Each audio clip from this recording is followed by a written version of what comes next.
The emergency beacon pierced through the void of space like a desperate scream. Its signal bounced off asteroid fields and gas giants, traveling faster than light through quantum communication networks that spanned the galaxy. The message was simple, transmitted in 17 different languages, including basic mathematical sequences that any intelligent species could understand. This is Colony Ship Harmony. We are under attack. Coordinates follow. Please help us. The ship drifted helplessly in the outer rim of the Kepler 442 system, its hull scarred by energy weapons and debris impacts. Inside the massive vessel, Captain Zara Mollusk of the peaceful Aquarian race pressed her webbed fingers against the communication console one final time before the power died completely. Her large dark eyes reflected the emergency lighting as she turned to address the terrified families huddled in the ship's central chamber. The Aquarians were traders and explorers, not warriors. Their bodies were adapted for underwater worlds with gentle currents and abundant food. They had thin, translucent skin that showed their circulatory systems, delicate gill slits that required humid environments, and limbs that worked perfectly in water, but struggled with the harsh realities of space emergencies. They were among the most peaceful species in the known galaxy, which made their current situation all the more tragic. 3 days earlier, they had been ambushed by the Vorthon Empire's raiding fleet. The Vorthons were insectoid creatures with chitinous armor and a hunger for conquest that had consumed dozens of smaller civilizations. They attacked without warning, disabling the Harmony's engines and weapons before demanding the surrender of all valuable cargo and technology. Captain Mollusk had refused. The ship carried not just trade goods but 300 families seeking a new home on a distant water world. Children played in the corridors. Elderly Aquarians told stories of their homeworld's coral cities, and young couples planned their future lives under alien suns. She could not abandon them to slavery or worse. The Vorthon commander had given them 72 hours to reconsider. Now, with only 6 hours remaining, the emergency beacon was their last hope. But the Harmony was located in a remote sector, far from major shipping lanes or military patrol routes. The nearest civilized worlds were weeks away at conventional speeds, and the Galactic Council's peacekeeping forces were stretched thin across a dozen border conflicts. As the beacon's signal spread across the galaxy, it reached the communication arrays of hundreds of different species. Most dismissed it as another tragic casualty of the ongoing conflicts that plagued the outer sectors. A few filed reports with their respective governments, noting the incident for possible future investigation. The mathematical probability of rescue was calculated by dozens of artificial intelligences, and the results were universally grim. But there was one species that heard the call differently, on a small monitoring station orbiting a yellow star in what most galactic maps simply labeled as Quarantine Zone Terra. Lieutenant Sarah Chen was finishing her night shift when the beacon's signal arrived. The station was one of several that humanity had built to monitor communications traffic and keep watch for any signs that their existence had been discovered by the broader galaxy humanity was still relatively new to, faster-than-light travel, having achieved it only 30 years earlier through reverse engineering technology from a crashed alien probe. They had learned quickly that the galaxy was a dangerous place, full of species that viewed newcomers as either threats to be eliminated or resources to be exploited. So they had chosen to remain hidden, observing from the shadows while they built up their strength and understanding, but they had also been listening. Chen's fingers moved across her console as she decoded the Aquarian distress signal. The translation software, built from decades of intercepted communications, rendered the message into clear English. Her breath caught as she read the coordinates and realized the scope of the emergency. 300 innocent lives and only hours remaining. She immediately forwarded the signal to Earth Command, then began her own analysis of the situation. The Vorthon Empire was well known to human intelligence services. They were brutal, efficient, and had a particular hatred for what they called soft species, races that prioritized cooperation and peaceful development over military might. The Aquarians fit that description perfectly. What the Vorthons didn't know, what most of the galaxy didn't know, was that there was another kind of species out there, a species that had evolved on a world so hostile that simply surviving to adulthood was an accomplishment. A species that had turned warfare into an art form and had never learned to back down from a fight. Even when the odds were impossible, the humans called themselves many things, but other species, when they bothered to classify worlds like Earth at all, used a different term. They called them Deathworlders, and for the first time in galactic history, the Deathworlders were about to answer a distress call. Admiral Marcus Rodriguez stood in the command center of Luna Station, Earth's primary military facility, studying the holographic display that showed the Kepler 442 system. The distress signal had reached Earth Command 47 minutes ago, and in that time, humanity had done what it did best: organize a response with ruthless efficiency. The Aquarian colony ship was 18 light-years away. Under normal circumstances, it would take their fastest ships nearly 3 weeks to reach that location. But these were not normal circumstances, and humanity had learned long ago that normal responses rarely solve desperate problems. "What do we have in the area?" Rodriguez asked his aide, Commander Lisa Park. "The stealth reconnaissance ship Shadow's Edge is conducting deep space surveys about 4 light-years from the target system," Park replied, her fingers dancing across her tablet. "Captain Torres reports they can reach the Aquarian ship in approximately 14 hours if they push their engines to maximum burn." "One ship against a Vorthon raiding fleet?" Rodriguez frowned. "What's the composition of the enemy force?" "Intelligence suggests a standard raiding formation: 1 heavy cruiser, 3 destroyers, and approximately 6 fighter craft. The Shadow's Edge is fast and well armed, but she's designed for reconnaissance, not fleet engagement." Rodriguez nodded slowly. Captain Elena Torres was one of their best officers, a veteran of the Mars colony wars who had volunteered for the dangerous deep space missions that kept humanity hidden while gathering intelligence on alien civilizations. Her ship and crew were skilled, but asking them to face down an entire Vorthon fleet seemed like suicide. But then again, suicide missions were something humans had a peculiar talent for surviving. "Send the order," Rodriguez decided. "Shadow's Edge is to proceed to the Aquarian vessel immediately. They are authorized to engage the Vorthon forces and extract the civilians if possible." Commander Park hesitated. "Sir, should we notify the Galactic Council? This will be our first direct military intervention in known space." "The Council moves slower than bureaucratic molasses," Rodriguez replied grimly.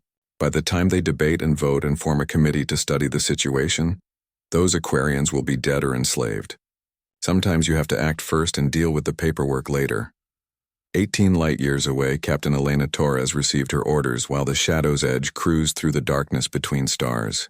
Her ship was a masterpiece of human engineering, incorporating lessons learned from decades of studying alien technology, while adding innovations that no other species had considered necessary. The Shadow's Edge was built for stealth and speed, but it was also built by humans, which meant it was built to survive things that would destroy any sane vessel. Its armor was designed to withstand impacts that would shatter conventional hulls. Its life support systems could function even with massive damage to the ship's infrastructure. And its weapon systems were built around a simple human philosophy: if something needed to die, you used enough firepower to make sure it died quickly. Torres gathered her senior staff in the ship's small briefing room. The crew of the Shadow's Edge consisted of 37 men and women, all volunteers from Earth's various military services. They were experts in their fields, but they were also human, which meant they shared certain characteristics that most alien species found baffling. "We have a rescue mission," Torres announced, activating the holographic display that showed the tactical situation. 300 Aquarian civilians are being held hostage by a Vorthon raiding fleet. We have approximately 5.5 hours before the deadline expires. Lieutenant Commander James Sullivan, the ship's weapons officer, studied the enemy formation: 1 heavy cruiser and 3 destroyers. "That's a lot of firepower for 1 ship to handle." "True," Torres agreed, "but we have several advantages. First, they won't be expecting us. Second, they're focused on the Aquarian ship, not on perimeter defense. And third, we're humans." The crew exchanged glances. Being human was both a blessing and a curse in the modern galaxy. It meant they came from a world so hostile that most alien species classified it as unsurvivable. It meant they had evolved to be stronger, faster, and more resilient than the vast majority of intelligent life in the galaxy. But it also meant they thought differently, approached problems from angles that other species couldn't understand. Dr. Amy Chen, the ship's science officer and one of the few specialists in alien psychology, spoke up. The Vorthons are insects, essentially. Hive-minded, logical, efficient. They follow predictable patterns and prefer overwhelming force to clever tactics. They'll position their ships in a standard formation designed to prevent the Aquarians from escaping, which means they'll be bunched together, Sullivan realized. Easier to target, but also concentrating their defensive fire. Torres smiled, and there was something predatory in her expression. That's where being human comes in handy. Fourth hands think logically. They expect their enemies to think logically. They don't expect someone to do something completely insane. Over the next several hours, as the Shadow's Edge raced through space toward the Kepler 442 system, Torres and her crew planned their attack. It was not a conventional military strategy. It was not something any sane species would attempt. It was distinctly human in its combination of desperate courage and calculated madness. The Vorthons had made their first mistake when they chose to prey on innocent civilians. They were about to discover that some species didn't just defend themselves, they hunted back. And humans, as many predators throughout Earth's history had learned, were very good at hunting. Commander Vextar of the Vorthon Imperial Navy stood on the bridge of the heavy cruiser Dominator, his compound eyes scanning the tactical displays with satisfaction. The Aquarian colony ship hung helplessly in space before them, its engines disabled and its weapons offline. The soft-skinned water dwellers had exactly 2 hours and 17 minutes remaining to surrender their cargo and submit to imperial justice. The Vorthons were an ancient race, with a civilization spanning thousands of years and dozens of conquered worlds. They had perfected the art of intimidation through superior firepower and ruthless efficiency. Vextar's mandibles clicked together in what his species considered amusement as he watched the desperate signals emanating from the Aquarian vessel. "Commander," buzzed his communications officer, "the prey vessel is transmitting another surrender proposal. They offer to give us half their cargo in exchange for safe passage." "Denied," Vextar replied without hesitation. They had their chance to surrender immediately. Now they will provide everything, including themselves as laborers for the imperial colonies. Fear makes them more compliant. The Vorthon formation was textbook perfect. The heavy cruiser Dominator held the center position, its massive energy cannons trained on the Aquarian ship's reactor core. The 3 destroyers, Razor, Stinger, and Venom, formed a triangle around the disabled vessel, preventing any escape attempt while their fighter squadrons patrolled the outer perimeter. It was a formation designed to contain and intimidate, based on centuries of successful raids against peaceful species throughout the galaxy. The Vorthans had used these tactics against the gentle Crystalline Confederacy, the scholarly Methane Collective, and dozens of other civilizations that prioritized knowledge and cooperation over military strength. What they had never encountered was a species that prioritized violence. The Shadow's Edge dropped out of faster than light travel at the edge of the Kepler 442 system, its stealth systems immediately engaging to mask its presence. Captain Torres and her crew had spent the journey studying every piece of intelligence humanity had gathered about Vorthon military tactics, and they had identified several critical weaknesses. "Passive sensors only," Torres ordered quietly. "I want to know everything about their formation before they know we exist." Lieutenant Sarah Kim, the ship's sensor operator, bent over her instruments. "I'm reading 1 heavy cruiser, Devastation class, approximately 2.3 kilometers in length. 3 destroyers, looks like Warrior class, each about 800 meters. Fighter patrol is spread thin, probably 6 to 8 small craft." "Weapon status?" Torres asked. "The cruiser's main batteries are focused on the Aquarian ship," replied Commander Sullivan. "Destroyers are in standard patrol formation. They're not expecting trouble from outside the system." Torres studied the tactical display, her mind racing through possibilities. A direct assault would be suicide, even for a human crew. But humans had learned long ago that sometimes the best way to win a fight was to change the rules entirely. "Dr. Chen, what do we know about Vorthon psychology in crisis situations?" The science officer consulted her notes. "They're hive-minded but not telepathic. Individual commanders have some autonomy, but they rely heavily on predetermined tactical doctrines. When faced with unexpected situations, they tend to fall back on standard responses rather than improvising. And their ships? Built for intimidation and overwhelming firepower.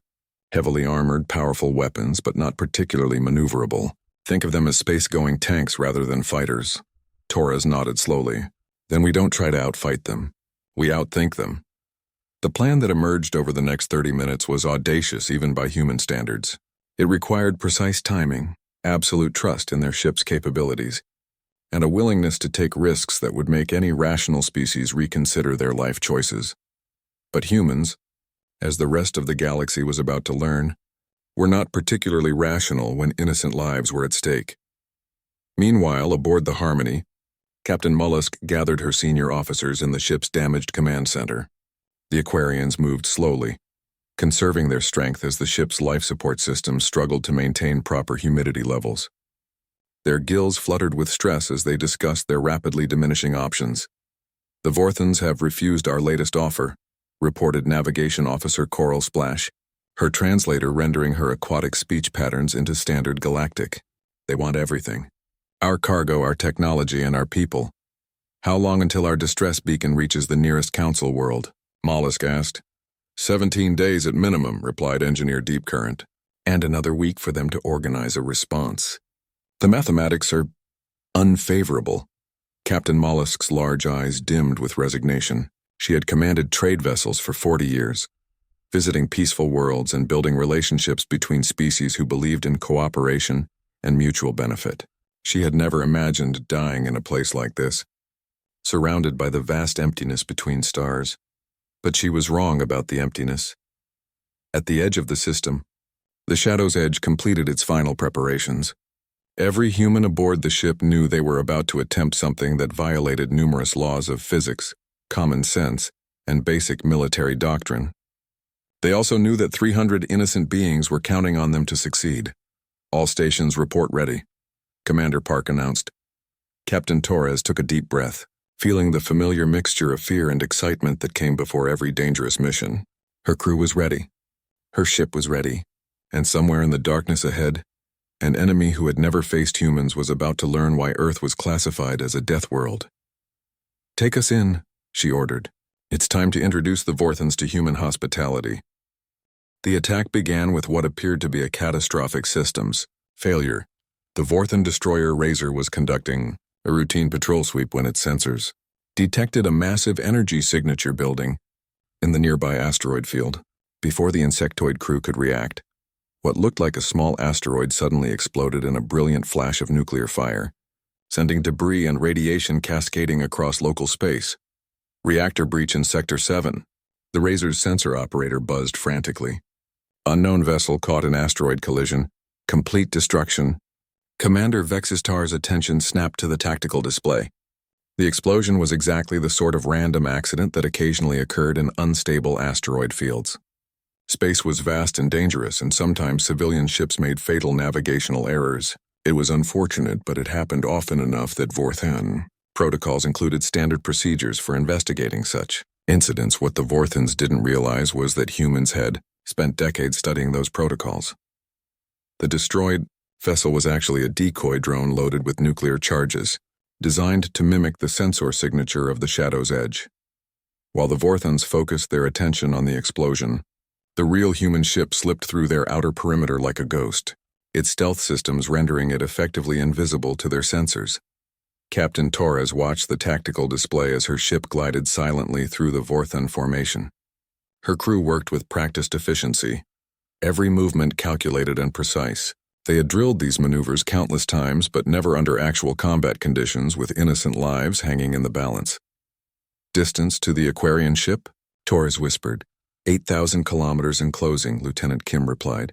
"Vorthon destroyers are maintaining formation, but they're all focused on the explosion site." "Weapons ready?" Commander Sullivan nodded grimly. Torpedo tubes loaded with kinetic penetrators. Railguns charged and targeted. "We get one shot at this before they figure out what's happening." The Shadow's Edge continued its silent approach, passing between the Vorthon destroyers like a predator stalking through tall grass. Human ships were built differently than most alien vessels, designed around principles that other species considered unnecessary or even dangerous. Where most civilizations prioritized energy shields and long-range weapons, humans focused on armor, speed, and devastating close-range firepower. It was a philosophy born from millions of years of evolution, on a world where everything was trying to kill everything else, and it was about to prove its worth. Torres studied the enemy formation one final time. The Vorthan heavy cruiser Dominator sat at the center of the formation like a bloated spider, its weapons trained on the helpless Aquarian colony ship. The three destroyers maintained their triangular patrol pattern, confident in their superiority and unaware that death was approaching from the darkness. "Target the destroyer Venom first," Torres ordered. Full spread of kinetic penetrators followed immediately by railgun bombardment. "We need to eliminate it before it can warn the others." "Understood," Sullivan replied, his hands moving across his weapons console. "Firing solution locked. Dr. Chen, are you ready with the communication package?" The science officer nodded. "Aquarian translation protocols are loaded. The moment we disable the Vorthon jamming field, we can contact the colony ship directly." Torres took a deep breath. Once they fired the first shot, there would be no going back. The Shadow's Edge would be committed to a fight against overwhelming odds with no possibility of retreat or backup. It was exactly the sort of situation that humans seemed to thrive in. "Fire," she ordered. The kinetic penetrators launched from the Shadow's Edge like invisible spears of death. Each one a solid tungsten rod accelerated to tremendous velocity by magnetic fields. They crossed the distance to the destroyer Venom in seconds, punching through its armor like bullets through tissue paper. The first penetrator struck the ship's engine compartment, causing a massive explosion that sent the vessel spinning out of control. The second hit the weapons bay, detonating the stored ammunition and tearing an enormous hole in the destroyer's hull. The third and fourth penetrators struck the command section, killing the bridge crew instantly and leaving the ship a drifting wreck. Before the other Vorthans could react, the Shadow's Edge opened fire with its railguns, sending streams of high-velocity projectiles into the destroyer's reactor core. The Venom disappeared in a flash of nuclear fire, taking its entire crew with it. "Target destroyed," Sullivan reported with grim satisfaction, engaging the Stinger. But the element of surprise was gone. Alarms were screaming across the Vorthon formation as the remaining ships tried to locate their invisible attacker. Commander Vextar's compound eyes bulged with shock as he processed the impossible situation. "Battle stations," he buzzed frantically. "All ships converge on our position. Activate jamming fields and begin sector scans." The destroyers Razor and Stinger broke from their patrol routes and began racing toward the last known position of their destroyed sister ship. The heavy cruiser Dominator started to turn its massive bulk away from the Aquarian vessel, bringing its main batteries to bear on the surrounding space. But humans had been fighting superior numbers for their entire history, and they had developed tactics that other species found incomprehensible. Instead of trying to escape or retreat to a safe distance, the Shadow's Edge accelerated directly toward the enemy formation. Torres and her crew had studied the Vorthon tactical doctrine extensively, and they knew that the insectoid species expected their enemies to behave logically and defensively. They did not expect their enemies to charge straight into the teeth of their formation like berserkers. The second phase of the attack was even more audacious than the first. As the Shadow's Edge raced toward the destroyer Stinger, it launched a spread of torpedoes not at the enemy ship, but at the Aquarian colony ship itself. The Vorthans watched in confusion as the human weapons streaked toward their prize, unable to understand why anyone would attack the very civilians they were presumably trying to rescue. Then the torpedoes detonated against the Harmony's hull, and the Vorthans realized they had been outmaneuvered again. The explosions were carefully calculated, designed not to damage the Aquarian ship, but to disrupt the Vorthon jamming field that was preventing the colony vessel from communicating with the outside galaxy. As the jamming field collapsed, the Shadow's Edge broadcast a message in perfect Aquarian. "This is Captain Torres of the human vessel Shadow's Edge. We are here to rescue you. Prepare for emergency evacuation procedures." For the first time in 3 days, Captain Mollusk heard a friendly voice. And for the first time in galactic history, someone had willingly chosen to fight the Vorthan Empire to protect innocent civilians. The real battle was just beginning. The space around the Aquarian colony ship erupted into chaos as the Shadow's Edge revealed its position and began engaging the remaining Vorthan forces. Energy beams lanced through the darkness while kinetic projectiles created deadly fireworks against enemy armor. Commander Vextar stood on the bridge of the Dominator, his compound eyes tracking the impossible maneuvers of the human vessel. The unknown ship moved like nothing he had ever seen before, diving between enemy fire with reckless precision while delivering devastating attacks against his destroyers. What species are we fighting? He demanded, his mandibles clicking rapidly in agitation. Unknown, Commander, replied his tactical officer. The ship's configuration doesn't match any known civilization in our databases.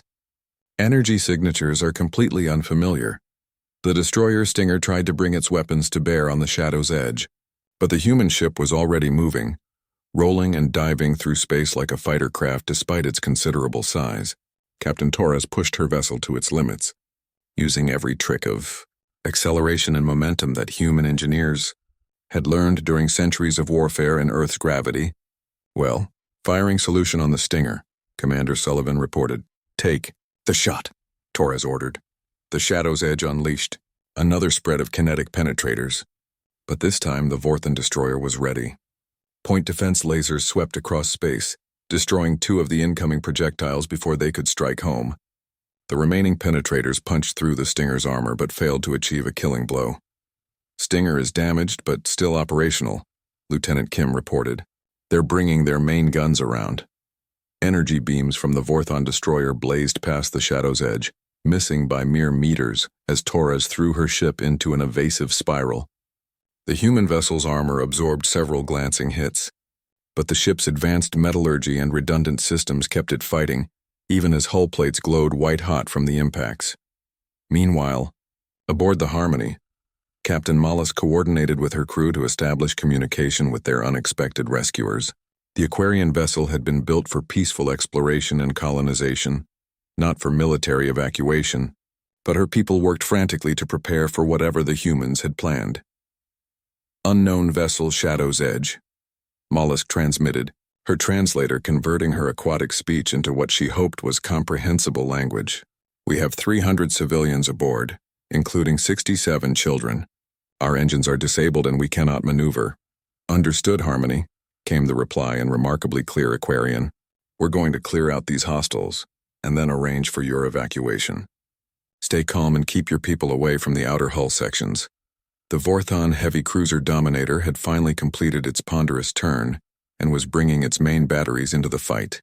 The massive vessel mounted weapons that could destroy small moons, energy cannons that had reduced entire fleets to glowing debris. Commander Vextar's confidence returned as he prepared to demonstrate the overwhelming superiority of Imperial firepower.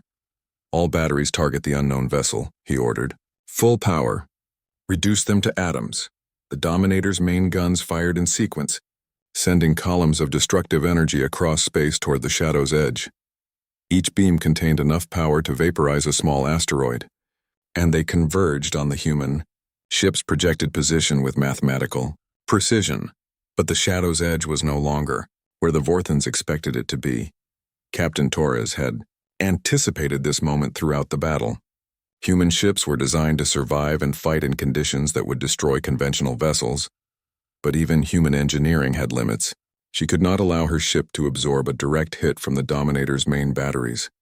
Instead, she did something that violated every conventional understanding of space combat tactics. Emergency deceleration, Torres ordered. Full reverse thrust. The Shadow's edge suddenly slammed on its metaphorical brakes, dropping from high speed to nearly zero velocity in a matter of seconds. The tremendous G-forces would have killed any normal crew, but humans were adapted to Earth's crushing gravity and could withstand accelerations that would turn other species into paste. The Vorthan energy beams passed harmlessly through the space where the Shadow's edge should have been, while the human ship found itself in perfect position to attack the destroyer Razor from an unexpected angle. Now, Torres shouted. Every weapon aboard the Shadow's edge fired simultaneously. Kinetic penetrators, railgun projectiles, and high-explosive torpedoes converged on the Vorthon destroyer like the wrath of an angry god. The Razor's shields collapsed under the assault, its armor cracked and split, and its reactor core went critical in a chain reaction that lit up local space like a miniature star. 2 destroyers down. 1 to go. The remaining destroyer Stinger had been damaged in the previous exchange, but its crew fought with the desperate efficiency of soldiers who knew they were facing annihilation. The Vorthon captain, Subcommander Clixta, had served in dozens of raids against peaceful species, but he had never faced an enemy that fought back with such ferocity. All remaining fighters converge on the enemy vessel, he ordered. Coordinate with the Dominator for a joint attack. We will overwhelm them through superior numbers. The Vorthan fighter craft swarmed toward the Shadow's edge like angry wasps, their small but deadly weapons adding to the growing firestorm. Captain Torres watched them approach on her tactical display, calculating distances and velocities with the speed of someone who had learned to fight in 3 dimensions. "Dr. Chen, are you ready with the surprise package?" Torres asked. The science officer smiled grimly. "Loaded and ready to deploy, Captain." "Good, because it's time to show these insects what happens when you threaten human civilians." What the Vorthons didn't know was that the Shadow's edge carried more than conventional weapons. Hidden in its cargo bay was a device that humanity had developed during their early experiments with alien technology, a gravity manipulation field generator that could create localized distortions in space-time. It was experimental technology, barely tested, and extremely dangerous to use in combat conditions. But humans had a long history of using experimental technology when conventional weapons weren't enough. The gravity field activated around the Vorthan fighter formation, creating artificial gravitational wells that pulled the small craft together like magnets. The fighters crashed into each other in a deadly tangle of twisted metal and exploding fuel, eliminating the entire squadron in seconds. Commander Vextar watched the destruction of his fighters with growing horror. In less than 20 minutes, an unknown enemy had destroyed 2 of his destroyers, eliminated his fighter screen, and demonstrated technological capabilities that seemed impossible. For the first time in his military career, the Vorthan commander considered the possibility of retreat. But the Empire did not tolerate failure, and Vextar knew that returning without completing his mission would mean execution for cowardice.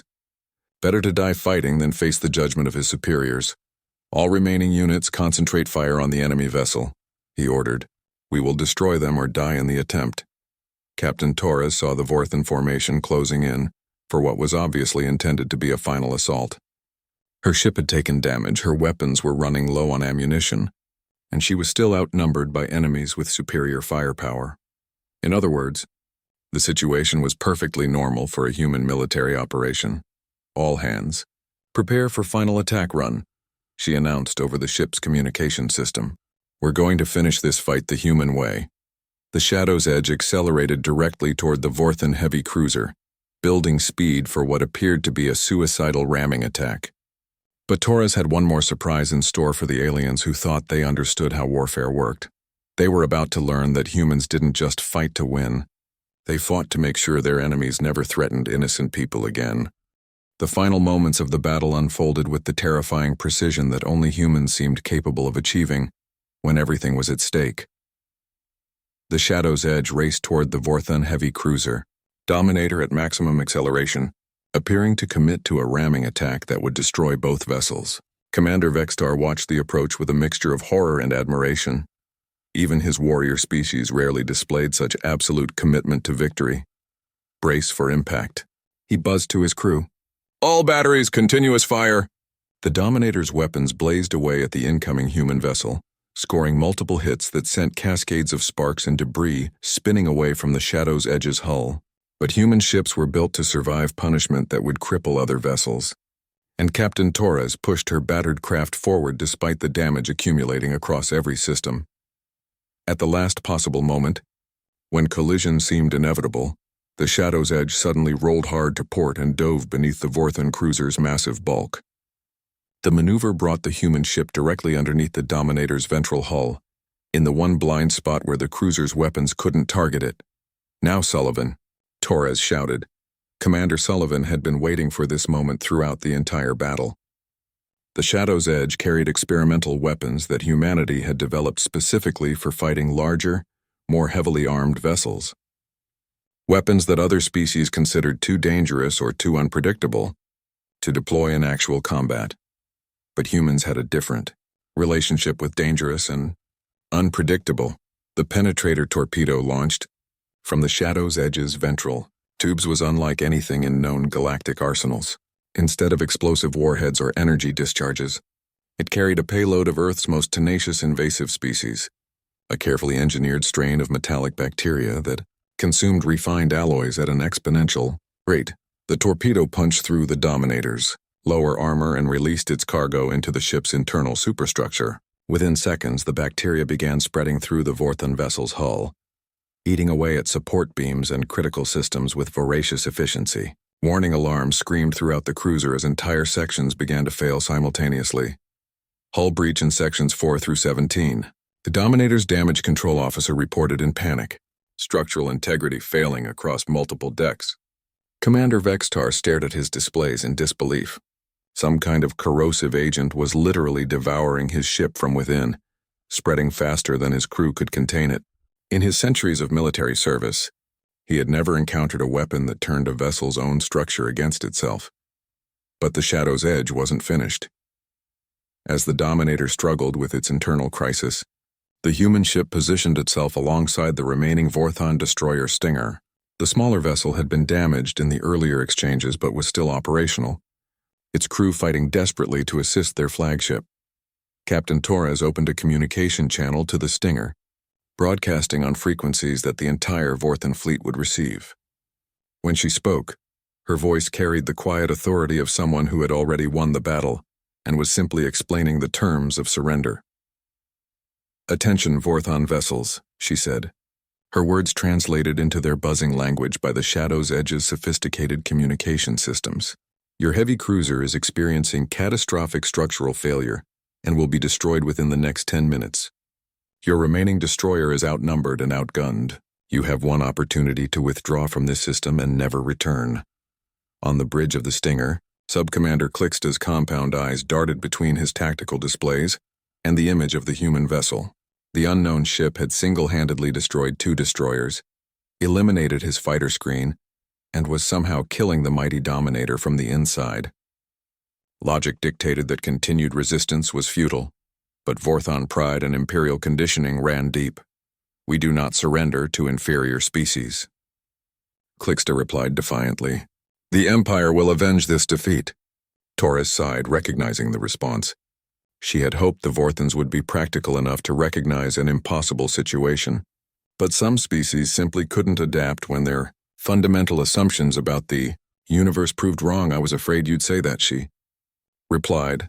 The Shadow's Edge launched its final torpedo spread at point-blank range. The Stinger's point defense systems managed to intercept some of the incoming weapons, but enough got through to finish the job. The destroyer's reactor containment failed, and the ship vanished in a brief, brilliant explosion that left only expanding gas and debris. Aboard the dying Dominator, Commander Vextar made his final command decision. The metallic bacteria had consumed too much of his ship's structure for any hope of survival, but he could still complete his original mission. If the Vorthons were going to lose this battle, they would at least deny their enemies the satisfaction of rescuing the Aquarian civilians. "All remaining weapons, target the colony ship," he ordered. "If we cannot claim them, no one can." The Dominator's surviving gun batteries swiveled toward the helpless Harmony, preparing to unleash enough firepower to vaporize the peaceful vessel and everyone aboard.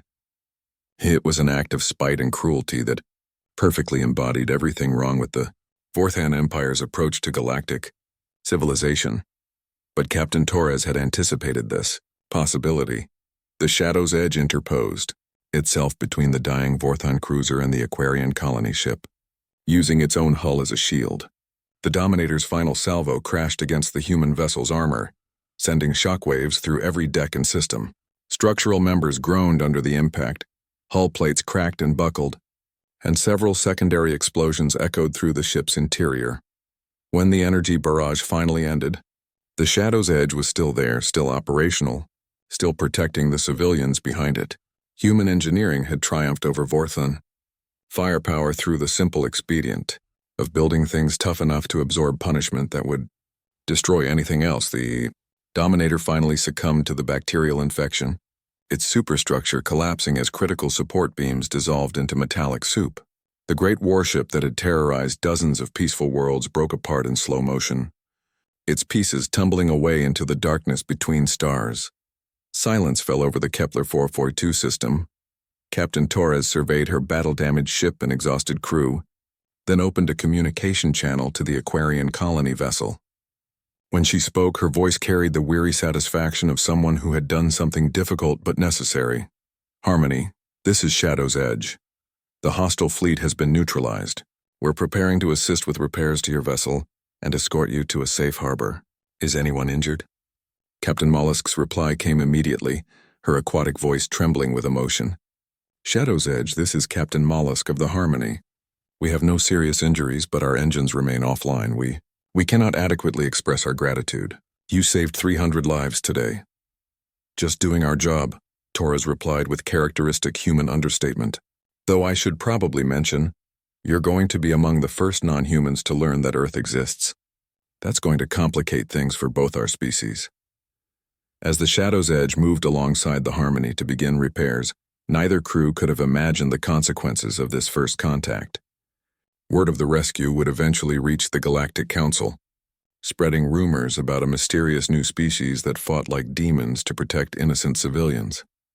The rumors would spark investigations, which would lead to more contacts, which would eventually bring humanity into the broader galactic community.